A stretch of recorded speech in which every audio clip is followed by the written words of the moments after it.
Hello and welcome to the coronavirus update for the 9th of May 2020, where there are just over 4 million cases confirmed in the world and about 270,000 people have died from this, which I'll come back to in a second, why the ratio of these two is actually starting to move in a positive direction. So what I wanted to mostly cover today was the coronavirus engineered? People ask me this on a semi-regular basis, and the simple answer is no. There is zero chance that you can engineer a virus to do something specific. You don't have to engineer viruses. Evolution does that for you. But before I come on to that, just so you know, what would we be looking at? It's sort of on the level that if curing cancer was a 1, engineering a virus to do what you want would be 100, 1,000, that sort of thing. Anyway, so I wanted to take a quick look, see how countries around the world are doing. Europe is mostly looking strong, with one notable exception, which we'll come to in a second. Spain looks fantastic. Italy, hard start, slowish recovery, but recovery nonetheless. France has erratic counting still, and Germany looks fine. The one outlier in Europe is the United Kingdom, and I've now heard from more than one person that the UK looks more and more like the country is just open as normal. It's maybe a little quieter, but not much. And apparently the government was going to announce relaxations of the quarantine measures on Monday. But apparently, this is the thing. They said they were going to relax the quarantine, and now they sort of walked it back a bit to we're only going to make minor changes to the social distancing. But like I was saying, apparently it's almost business as normal in the UK, which is bloody insane when you look at this. It's barely plateaued, and the world spread rate, you get about a factor of 10 in was it 10 days? Yeah, 10 days. And the other one that's not doing so good, of course, is America, where... Okay, so I did tell you that I was going to explain why the ratio of these two is comparatively good news. And the reason is I've been tracking those two numbers for some time. So the ratio of those two, of course, is the death rate. That is, if you're confirmed having the virus, what are your chances of dying? And as the total cases went up in the world, the death rate was going up as well. And it's peaked out at about 7%, which is good. Not going up anymore. Now, you'll recall early on this was forecast as having a 1 to 2% death rate, and it might still do. The thing is, you have to work out how many people actually have the virus but are never tested. But even at this, you would need 3 times as many people to have the virus who are ever confirmed as having it, which would mean that for worldwide cases of the virus, you'd be up over 10 million for worldwide cases. So other things that I've been tracking is this one. This is in the United States, total cases per day since peak. So it's basically that data there is what you're looking at here. The blue data is where I was bold and just drew my line as to where I reckoned when America would get down to the point where the number of new cases per day was the same as when the state of emergency was declared, which is about 500 cases per day. Currently, America is at about 25,000 cases per day. So my prediction was a month or two. More realistically now, you're out at 150 days. You're just short of day 50 at the moment. you're talking at least you're realistically looking at another 3 months, which is, we're early May, so early June, early July, early August. And this is, of course, all assuming that the social distancing that has been in play to date is carried on. And, given that Trump is really pushing for reopening the country, I've got doubts as to how realistic that is. So this is the other one I've been tracking. This was the change in the number of deaths per day. So at first it was increasing by 30% per day. And from about this point here, I made my extrapolation of what I thought the change in the deaths per day would look like. And from that, you can predict the total number of deaths per day. This is about where my model starts. My model was predicting about 110,000. The actual data looks like it's going to be significantly above that. My guess would be it's probably going to come up here somewhere to probably about the 150,000 mark. But again, these are all based on America shutting things down in a way that's better, really, than what's been done so far. Okay, so there were two things I wanted to go over today. The first one was the people who are so keen to rebrand it the Chinese Communist Party virus. And it's a little bizarre on a couple of reasons. First of all, you don't really name viruses after countries. And, almost the only virus that was named after a country was the Spanish flu, which didn't really come from Spain. And I don't know why you would name a party after the political system which runs the country. And so occasionally I get into sort of spats with people on Twitter over this stuff. So, someone was saying, what about Wuhan virus or CCP virus? Wuhan virus is meh, whatever. It's a region. Viruses have typically, they have previously been named after regions. CCP virus is just so dumb on so many levels. The Spanish flu actually originated in America. It would be like saying that the Spanish flu should be called the Democratic Republic or Republican American Virus Syndrome or something like that. I mean, why do you feel the need to name the virus after? I mean, whatever, fine. Just if it'll make you feel happy, call it the communist virus, right? None of it's going to help you deal with any of this. And you get a lot of diversions from this. And I'll occasionally pull my hair out with them too. And so this was another guy who he insists on saying, well, in terms of deaths per 100,000, America's not doing so bad. And it's like, where's South Korea on this? South Korea got its first case on the same day as America.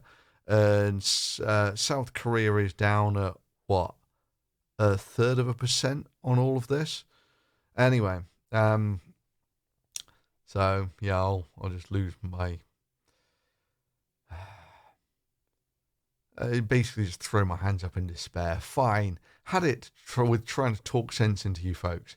Everything is under control. There's only 15 cases, soon to be down to 0. Remember, it's no worse than flu. Shake hands, don't wear a mask, and always inject bleach. It's the only way to be sure. And sure enough, I checked the replies the next day, and someone says, it's a straw man saying that Trump said you should inject bleach. It's like, yeah. He said you should inject disinfectant, or that he wanted the doctors to investigate injecting disinfectant. And by the time you're at this level, where are we? Yeah, you just get a sinking feeling on all of this. Anyway, so there was a film some time back called Contagion, and it absolutely nailed it on It's basically a disaster movie about a virus. And things that it absolutely nailed it on are, number one, people just have no real frame of reference when they're dealing with a serious contagious disease. They're still sort of focused on, well, we can't shut down now. It's one of the biggest shopping weekends of the year. They just don't understand the hazard that they've never come across. And then once, of course, it does become very clear that it's very hazardous, spreads very quickly, you get the conspiracy theorists start kicking in that it was engineered. And the line comes up in the movie, you don't have to weaponize the bird flu. The birds do it anyway, which is basically the way it works. I mean, the reason we have had viruses for the last 4.5 billion years is because they're very good at this sort of thing. And they do it by trial and error. There's no design in any of it. It's all evolutionary design. And another one that came up, of course, was the easy cures, the quick fixes. We'll have a vaccine very soon. We'll have a miracle drug that treats everything very soon, which, by the way, if you check out how hydrochloroquine's doing, it's not doing well. But then again, that was always the expectation. So, why is it basically impossible to engineer a virus? Well, let me rephrase that. To engineer a virus to do something that you actually want. And let me just give you a quick rundown of what a virus does. So, virus sticks on the outside of your cell, injects a piece of RNA into your cell, and then after that, its biochemistry takes over.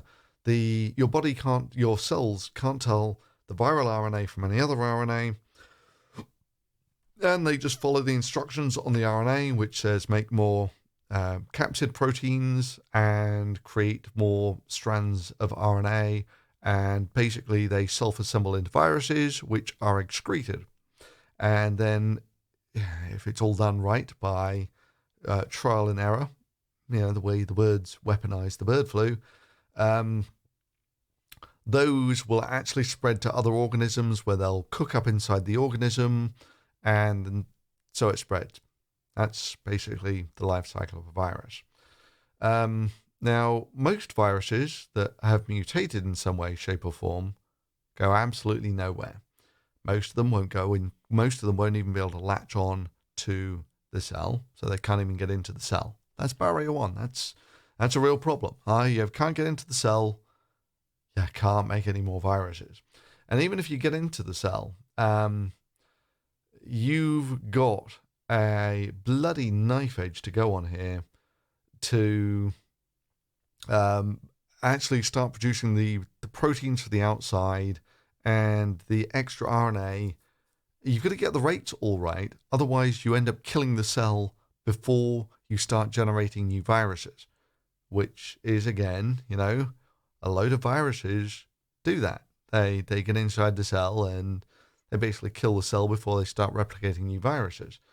And okay, let's say you can get inside the cell, you can replicate new viruses, but you do it too slowly. Well, if you do it too slowly, eventually the immune system gets on top of it and shuts it all down. What if you do it too quickly? Well, if you do it too quickly, you overwhelm the organism and you kill the host before it can spread the virus to other people, which is kind of like what it was like with the Ebola virus. It was bloody lethal, but it was just really hard to spread it from one person to another.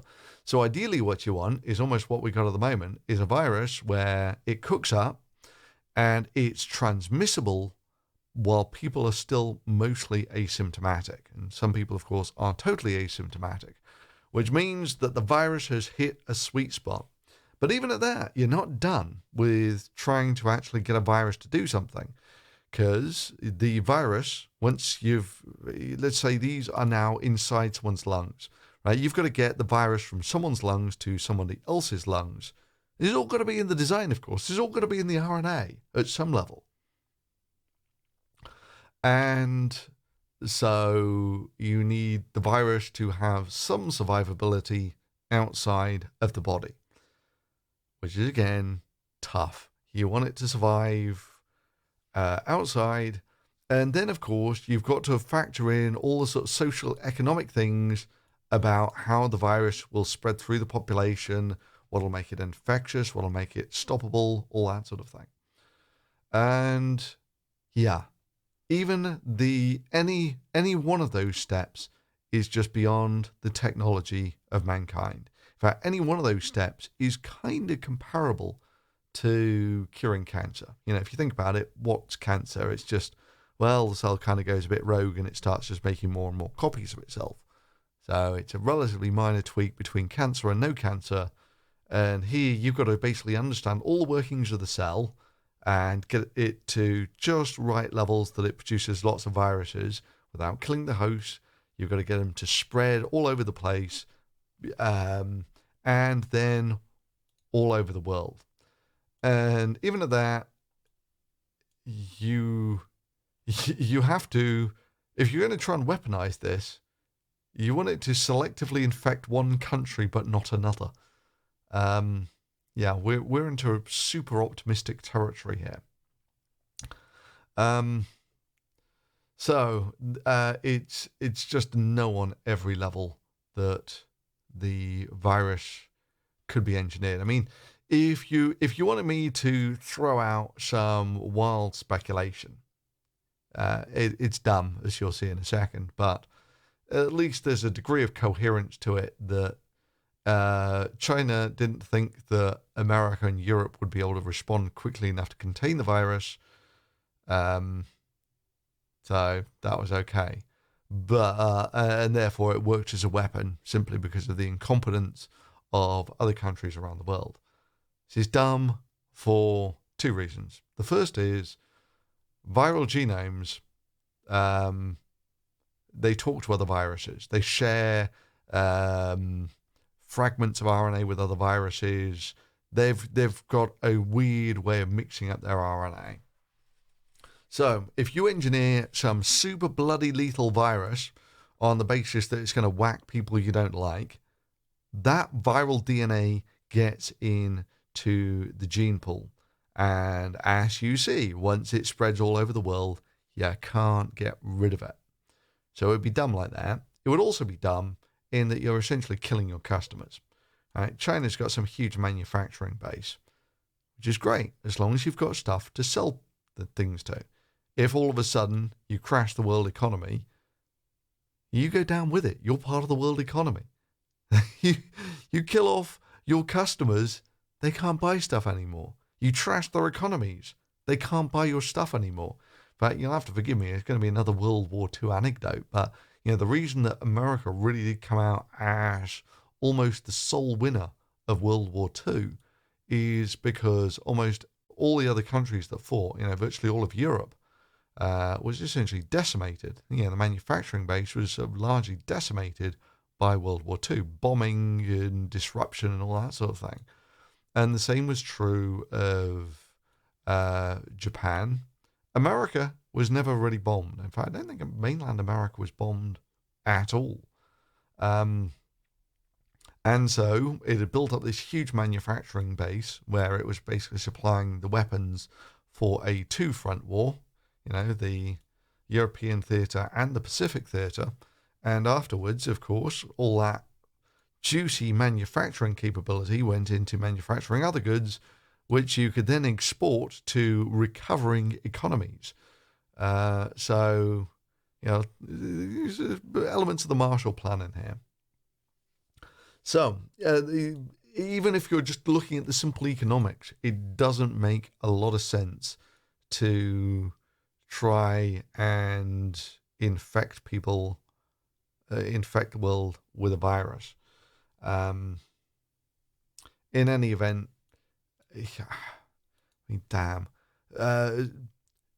Engineering a virus would make a vaccine is millions of times easier to make than and to engineer a virus to do something that you actually want to do. Because all you do for a vaccine is, if you're lucky, you get some of these proteins on the surface and you feed it to your immune system, and your body creates stuff that sticks to the outside of the virus, and that kind of shuts the virus down straight away.